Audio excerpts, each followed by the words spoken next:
Have you ever stood in a grocery aisle wondering why does one ghee cost 400 rupees and another ghee 4000? Or why your grandma swears about Bellona while a neighbor's nutritionist talks about A2? So today we are diving into the world of Desi ghee beyond the marketing and the myths. And I am here today with Dr. Purnima, who is the food scientist at Anveshan. So today we walk you through how Desi ghee is made from cow to kitchen and how to spot the good stuff. So let's break it down step by step, because once you understand what goes into real ghee, you will never look at it the same way again.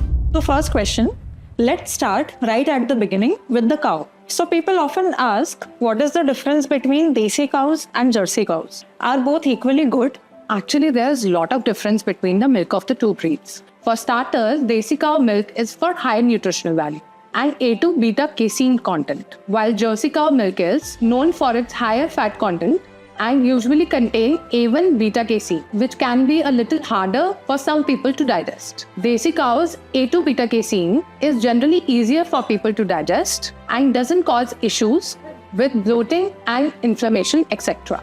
At Anveshan, we only use milk given by Desi cows, which is A2 milk. So now that we have got to know about our milk, so how do we know that it's actually pure and high quality? Great question, but we go through a vigorous lab testing. First, we test for A2 beta casein, second for antibiotics, third for adulterants, and fourth for microbial safety. This ensures we are starting with clean, high quality Desi milk. So now let's come to the question which is asked the most by our customers. So what is the difference between regular ghee available in the market versus traditional ghee? So the ghee available in the market is cream-based. The ghee we make is traditionally, and that is curd-based, which our ancestors used to call as Bellona. We first make curd from milk, then churn it to get butter, and finally heat the butter to produce ghee. So in market ghee or commercially available ghee, the ghee is made in continuous line. Starting from end, everything is fixed. So is it like a fast process, or how does it work? So basically, when the milk is separated through cream churner, cream is separated, cream goes into the continuous tank and get clarified, and the ghee is made within probably 5 to 6 hours. So this is like a proper factory setup where ghee is being prepared in bulk in a continuous line. Yes. Got it. So nothing you can fine tune, nothing you can add, or nothing you can fix in that particular point. And how do we prepare traditional ghee at Anveshan? Like, what's the difference? We prepare it in batches. We prepare after testing every milk batch. Then it goes through pasteurization, then separation of the fat. After that, high fat milk is turned into ripening, converted from curd. Yes. And curd is then churned at a very slow speed in the Bellona churner to separate out the butter. Then butter is then converted into ghee at a particular temperature for clarification. Got it. And how long does this whole process take to make ghee? How long? We take around 2.5 days, along with the curd setting, which usually takes 8 hours. Got it. So commercially made ghee is usually prepared in like a few hours, but when you go into the traditional process, it usually takes longer because we are adding curd, we are making butter, and then churning it, heating the butter at a slow temperature. Yes, and absolutely, the setting of ghee is also very important, because we highlight our granulation process. So it has to be set on a particular temperature for 24 hours so that the grains which we basically proud upon gets custom. So that's the reason behind this golden danedar ghee that we have at Anveshan. So now if we talk scientifically, so what is the nutritional benefit of consuming traditional ghee? How is the nutritional value different?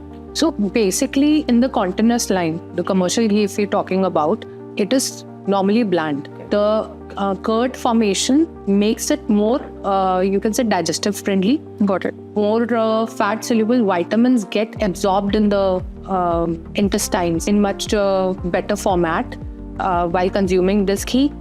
Plus, adding a specific culture which we use at Anveshan, it adds more conjugated linoleic acids into the ghee.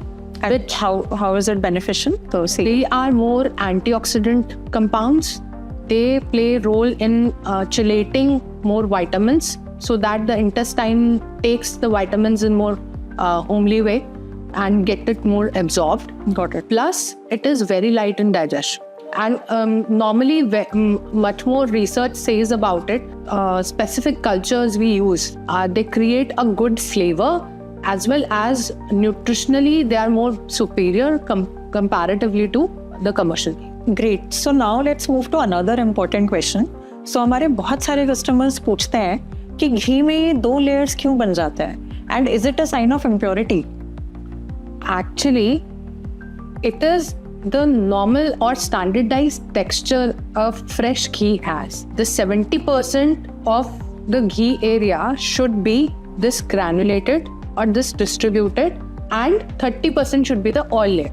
So that is a sign that ghee is freshly made. घी में बहुत सारे तरीके के fatty acids होते हैं. तो कुछ fatty acids जो हैं वो सॉलिड फॉर्म में होते हैं, कुछ fatty acids liquid form, Depending on the temperature. Depending on the temperature. So जो फैटी एसिड सॉलिड फॉर्म में होते हैं वो ग्रैनुल्स फॉर्म में डिस्पर्स हो जाते हैं एंड बाहरी वाले नीचे सेटल हो जाते हैं. जो लिक्विड फॉर्म में होता है वो ऊपर फ्लोट करता है. So this is how the texture is maintained. And because granules भारी होते हैं तो नेचुरली वो नीचे सेटल होंगे एंड जो लिक्विड होता है वो नेचुरली ऊपर आएगा. Yes, but it depends on the granulation temperature specifically. So you told us that this ghee is pure, जिसमें layers हैं. But what about this ghee? जो uniform है and no layering. Is this impure? Actually no, because texture of ghee सिर्फ उसके temperature पे और उसकी ageing पे डिपेंड करता है. Okay. सो एक स्पेसिफिक टेम्परेचर पे ग्रैनुलेशन होती है घी की, और हर घी की ग्रैनुलेशन, हर टाइप के घी की ग्रैनुलेशन एक स्पेसिफिक टेम्परेचर पर. सो अगर हम उसको उसी टेम्परेचर पे मेंटेन करते हैं, चाहे वो 2 दिन के लिए हो या 7 दिन के लिए हो, the texture varies according.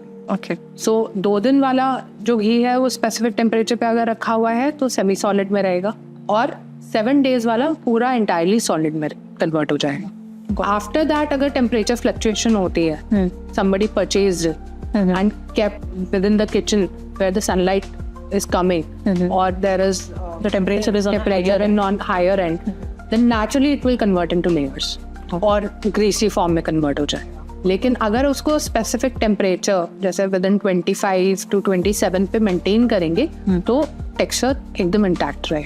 So it is more to do with at what temperature the ghee was kept in after just making the fresh batch, and it also depends on how is the temperature fluctuating once the customer purchases it.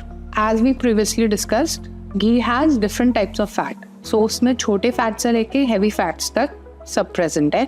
सबका अलग अलग melting point है, सबका अलग अलग solidification temperature है. So जैसे जैसे उनको टेम्परेचर मिलता जाएगा वैसे वैसे वो सॉलिडिफाई होते जाएंगे, और जैसे जैसे उनको टेम्परेचर बढ़ता जाएगा वैसे वैसे वो सेमी लिक्विड फॉर्म में आते जाएंगे. So what I have understood is कि घी का टेक्सचर डिपेंड करता है एक बैच फ्रेश बनाने के बाद हमने उसको किस टेम्परेचर पे मेंटेन किया है. So let's say if you have kept ghee at a temperature lesser than 25 degree Celsius for 2 days, तो वो सेमी सॉलिड स्टेट में हो सकता है. अगर हमने उसको 7 days तक सेम टेम्परेचर पे मेंटेन किया है, so then it may go to a solid state. And it also depends on कि कस्टमर के घी परचेज करने के बाद घी किस टेम्परेचर पे जा रहा है. सो टेम्परेचर फ्लक्चुएशन के अकॉर्डिंग घी का स्टेट वेरी कर सकता है. सो अब हम आते हैं अरोमा पे. Some ghees smell amazing while others don't. So ऐसा क्यों है? Basically, aroma is a volatile compound in ghee. Okay. So it also depends on texture of. Aroma locking is a concept जिसमें texture of घी पे depend करेगा कि aroma आ रहा है या नहीं आ रहा. अगर घी सेमी सॉलिड फॉर्म में है तो अरोमा इंटैक्ट रहेगी, अच्छे से आई. अगर घी सॉलिड स्टेट में है तो अरोमा लॉक हो सकता है, एंड अगर घी लिक्विड स्टेट में है अरोमा लेस भी हो सकता है. Okay, so a lot of our consumers से कि विंटर्स में उन्हें घी में से अरोमा अच्छे से नहीं आ रहा है. So this is the reason why it is happening, because घी सॉलिड स्टेट में रहता है, सो अरोमा लॉक हो जाता है. Right. And does aroma has anything to do with the aging of ghee? Actually, the freshest ghee will have a very good sweetish aroma. Later on, around for 2.5 months या 3 months बाद उसका aroma change हो जाता है. Although it remains good, but that sweet, fresh aroma doesn't get preserved. So according to the aging, the aroma changes. And do you have any recommendations for customers कि घी को store कैसे करना चाहिए so that उसका freshness and aroma थोड़ा लंबे time तक बना रहे? So basically to store generally in darker area and cooler area and airtight containers like steel या glass Okay. उसमें store करना चाहिए. And usage जो regular usage वाला घी है एक one time निकाल के अलग रख लेना चाहिए. Use a fresh spoon and take it out a good portion of ghee so that you can use it for around a week or that, and keep the stock ghee separately. If you see घी में layering आ रही या texture disturb हो गया है, so there is one way, heat it little in double water bath कि वो पूरा melt हो जाए around 45 degrees, and then cool it in a normal AC room overnight. घी का टेक्सचर एंड अरोमा रिस्टोर्ड है. Wow. That's great. बस आप ध्यान रखिएगा कि ज़्यादा भी घी को हीट ना करें, केवल घी पूरा मेल्ट हो जाए उतने ही टेम्परेचर तक हीट करें एंड देन उसे नॉर्मल टेम्परेचर में कूल होने के लिए रख दें. Right.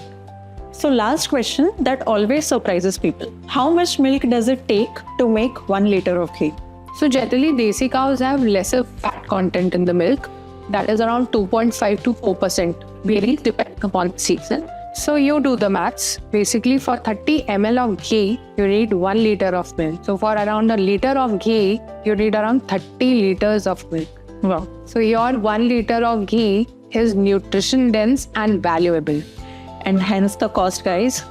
So next time when you go to buy ghee, look beyond the labels and ask the right questions. How was the ghee made? Where does it come from? And why does it cost so much? And in case you don't want to get into all of this hassle, just go and buy Anveshan ghee. If you have any more questions, leave them in the comments below. Like, subscribe and share. Bye.